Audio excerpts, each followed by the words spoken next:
Welcome to The Faithful Steward.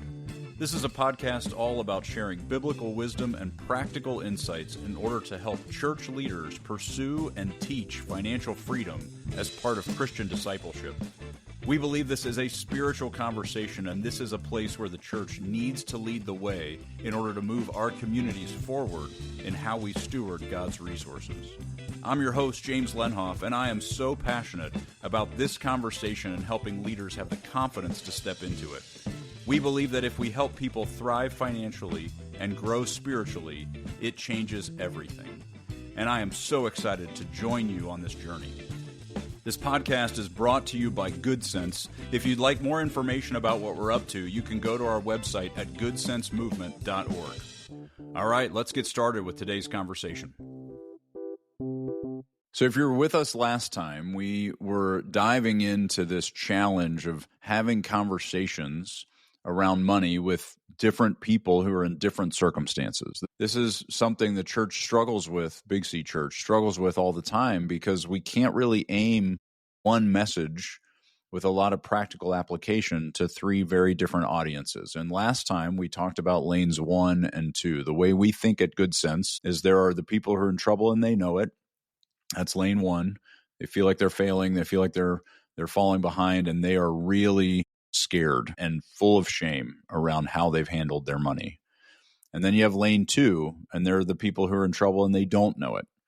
And so lane 1 needs kindness and hope and aspiration towards stability, and lane 2 needs a little bit of tough love to shake them and wake them up to the fact that they need to act with clarity and intention in their decision making. Lane 3 is a very different conversation. Lane 3 tends to be, the way we think of it, are people who are not in trouble. They are doing fine with money. They're accumulating. Their net worth is growing. They're earning at a very high level. Many times, they're the ones actually that we struggle with the most to engage in a conversation with them, because particularly if you are a pastor or you're a stewardship pastor or you're in leadership with your church, you would assume that lane 3, those people know more about money than you do. And so it's really not your place to step into that conversation because, they know what they're doing. You don't. Well, that is a really destructive thought. We need to recognize our job in leadership is to guide people in their discipleship to Jesus, that they would be better followers of Jesus in all aspects of their life, that they would be closer to him, more intentional with him, more aware of what he's up to, and more willing to join him in what he's up to. And a lot of times, lane 3 individuals are being bombarded with money conversations that are mostly about, can you give us some? Because everybody knows that they have it. But they need a much deeper dive conversation. They need a recognition that their security and their value and their status and their power and their significance don't come from their money. Lane 3 individuals are struggling with all the same things that lane 1 and 2 individuals are struggling with at a high level. They just have more money.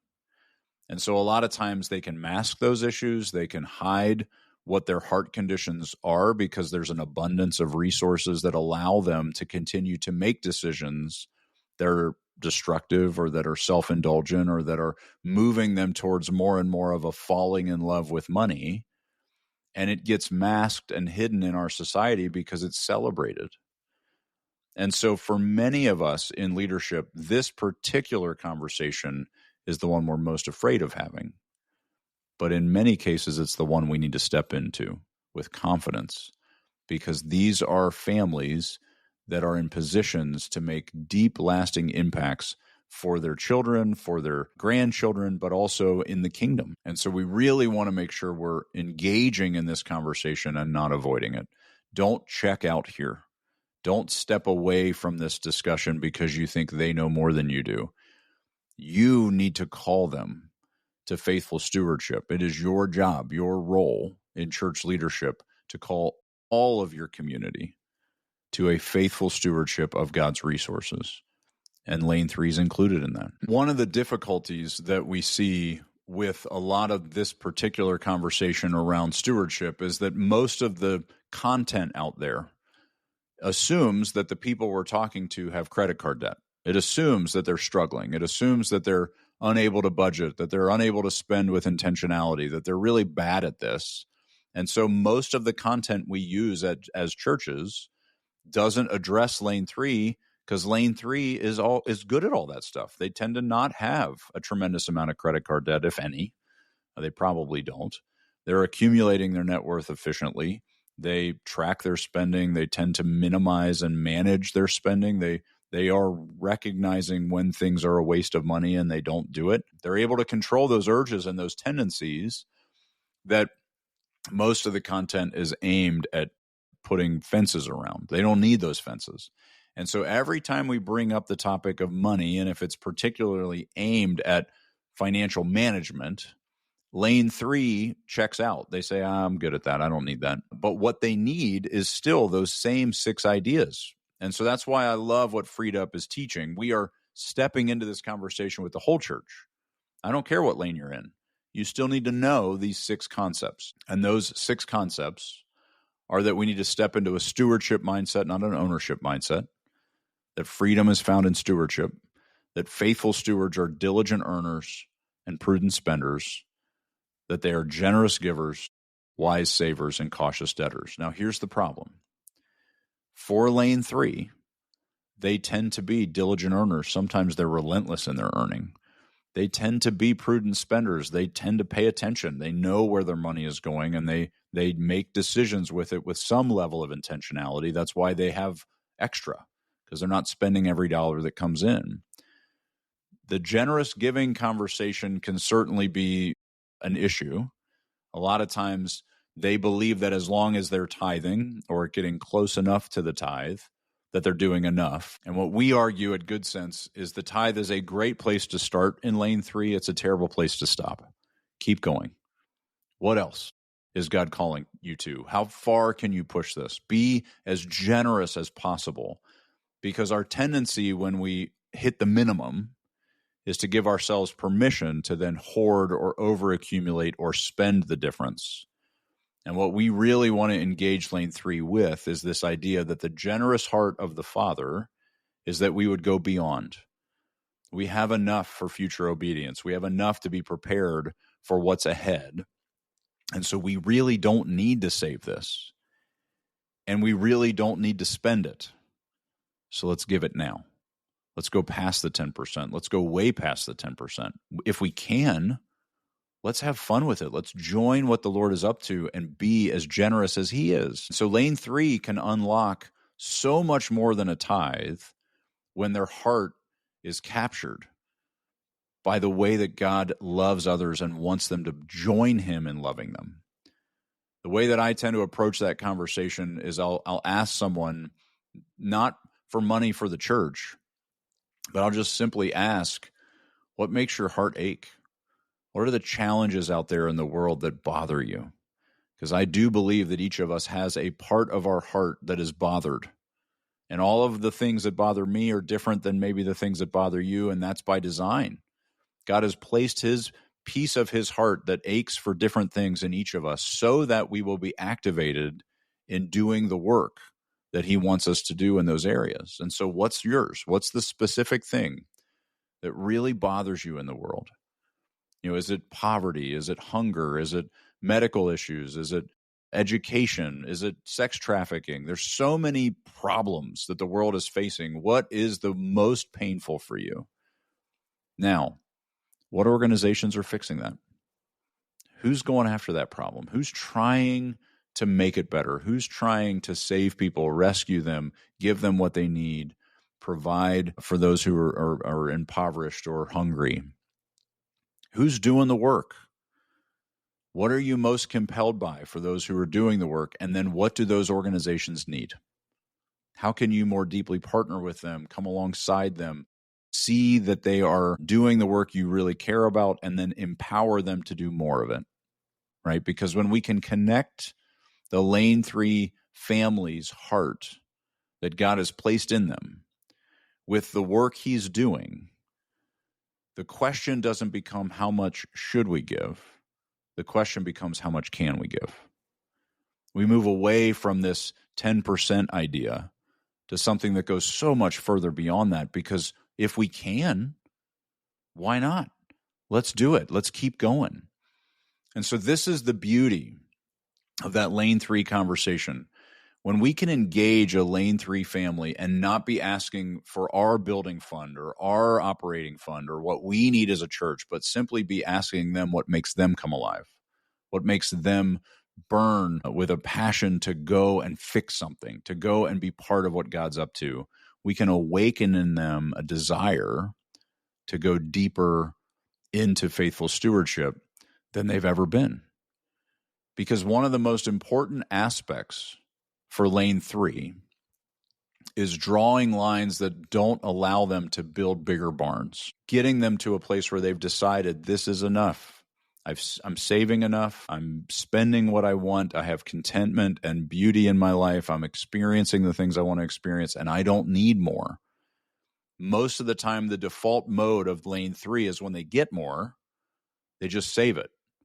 Because if they're not spending it, if they've got that under control, they might as well just throw it on the pile. The problem is that is the story that Jesus tells in the parable of the barns, where the farmer brings in more than he needed, more than he could have ever imagined he would have. And most lane 3 people, when they were just getting started in their career, they would have never expected that they would be in the situation they're in.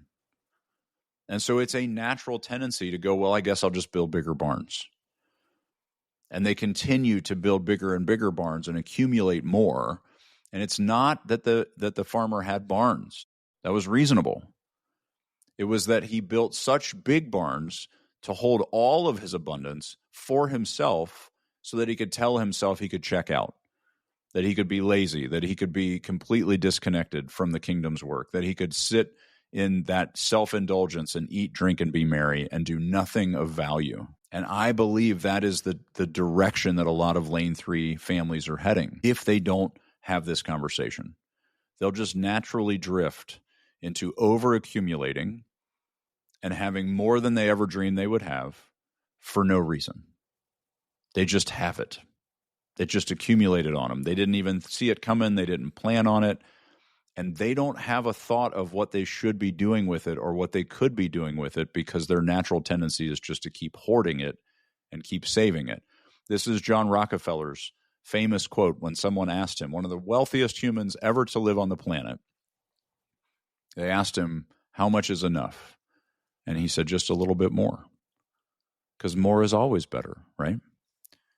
But if we can engage these lane 3 families in the concepts that we teach around drawing lines and setting boundaries and saying this is enough, they are already preparing well for future obedience. But are they stepping into it? Are they actually honoring the Lord when he says, do this, do that, be part of this, fix that problem, be engaged in this cause? Are they stepping into it because it's something that they're compelled by? Are they stepping into it simply because somebody knocked on their door and asked them for money? And they feel guilt that they have money. They feel a sense of burden by their money.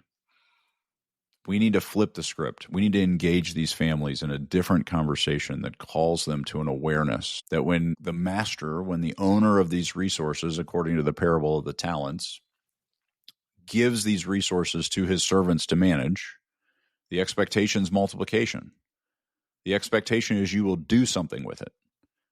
And a lot of times, lane 3, even though it's getting bigger, they're doing the equivalent of burying it in the sand. They're just putting it in a pile over there somewhere, and it's growing, but there is stuff that's happening that God is asking them to join him in, and they're not doing it because they're not aware that they can. They don't feel compelled or obligated to step into that obedience, even though they've prepared for it. And so the lane 3 conversation is totally different than lane 1 and 2. But it is still really important that we step into it. Just because they're doing well financially does not mean they are faithful stewards. And that is a really hard statement for us to believe. They clearly know how to do it, so what am I going to offer them? What we are offering them is the joy and the delight of relinquishing ownership and stepping into stewardship. the joy and the freedom that comes from drawing lines that say, this is all I need and everything else is available for God to use however he wants. And I get to then link arms with the King of the universe to do the work he has called me to do right now, not someday when I'm convinced that I have more than I need or that I, accumulated so much that there's extra. They're already there. They just don't know it. I talk about this idea of a floor and ceiling problem, and Lane 3 struggles with this a lot. Somewhere way back when they were young, they said, man, someday when I have X amount of money, let's say it's $5 million. Man, if I ever get to where I have $5 million, I'm going to give a ton away. I'm going to be super generous. I'm going to be, traveling the world, doing all the things. It's going to be great. And now they have $10 million and they're not doing any of it. And how? How does that happen? Well, the answer is because now all of a sudden that $5 million that they thought was the ceiling has become the floor. And they're standing on it. And now if it goes down, that means I'm failing. That means I'm in trouble. That means I'm sliding back. It's a number they never dreamed of actually having. And now they've somehow allowed it to creep so far beyond it. And more is always better. There's this inertia to it. It just keeps growing. And they just keep throwing it on the pile. This is the issue that we face with these Lane 3 families, is they don't know what God is calling them to. They don't recognize that he has given these resources to them to manage for his purposes. And that does not mean we need to guilt them and shame them and tell them they need to give us more. That is so disingenuous, and it's part of why they're afraid to engage in this conversation. They don't want to talk to people about money who might ask them for some. And so that's why it's so special for us to step into these discussions with these families and have it be about them and the unique way that God has wired them and the beautiful things that God may be calling them to. That is not about, hey, we need money for our thing, or we need money to fix this problem with our building, or we need to raise money to pave the parking lot. Those are all things that happen as a church body, and that's okay. But if that's the only time we're engaging these Lane 3 families, then we're not actually leading them. We're using them. And I know that's hard. I know that's heavy-handed, but I think it might be the case. We're not leading them because we're not engaging in this conversation. But when we want their money, when we need their money, that's when we engage, and we're mostly just asking them to give. What a beautiful expression of leadership and friendship when we engage at the heart level to ask them about them, to wonder what God has called them to with them, to inspire them to actually move in that direction, even if that direction means they give less to our building fund, even if that direction means that they actually are giving the extra above and beyond the tithe to something that doesn't actually benefit us. Great. The kingdom is big. And we serve a God that owns the cattle on 1,000 hills.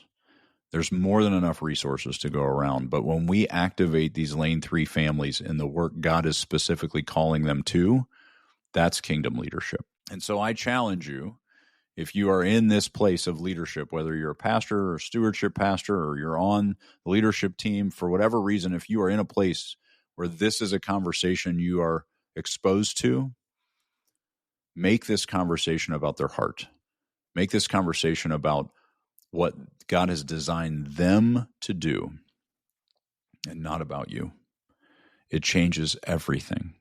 It makes you more trustworthy in their eyes. It gives them more confidence to follow your leadership, and it unlocks for them things that have been trapped. I know many, many people in this Lane 3 category, and they are burdened by their wealth. They are frustrated with how complicated it is. They're annoyed by the conversations that are always coming to them about, can you give us some? Can you give us some? Can you give us some? It is refreshing and life-changing when we engage these conversations in this way, because it's different. It's so different than what they're used to. And so I believe that we end up either falling on one side or the other, checking out completely and avoiding it because it's intimidating and we don't feel like it's our role, or pursuing them for the benefit of our community, our church, our building fund, whatever the case may be. The thing that shifts lane 3 is pursuing them for their heart, pursuing them to encourage them in their discipleship to Jesus, pursuing them in order to call them to faithful stewardship and honor the whole kingdom with God's resources.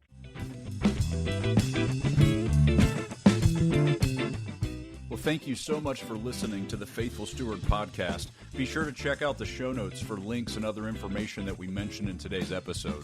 Also, be sure to check out our website at goodsensemovement.org to get all the resources we offer churches to help equip them in teaching financial stewardship to their community. If you have any questions or any topics you want to make sure we cover on our show, you can email me at jameslenhoff@goodsensemovement.org. I'd love to hear from you.